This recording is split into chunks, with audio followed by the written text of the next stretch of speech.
mutta kannattaa katsoa, että mihin täällä oikein nojailee täällä Lahdessa.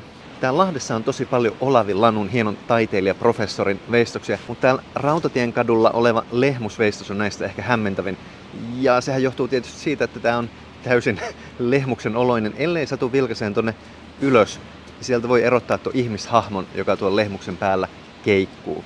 Hauskaahan tässä on se, että näitä lehmuksia on täällä keskustassa joka puolella, niin siitä ei sitten mitenkään voi tietää, että koska tähän törmää tähän taideteokseen.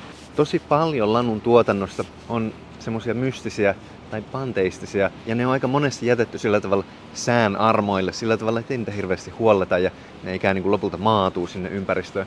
Mutta tää on tosiaan ovellassa täällä keskustassa. Lanun teokset on monesti tosi yllättäviä, ja missä muualla voi yllättyä, niin meidän spoteilla tää on yksi sellainen. Ja niihin kannattaa käyttää vaikka kulttuurietuja, niin ei mene vanhaksi. Tässäkin kulkee koko ajan ihmisiä ohi. Mua kyllä aidosti kiinnostaa, että voiko kukaan huomata tätä.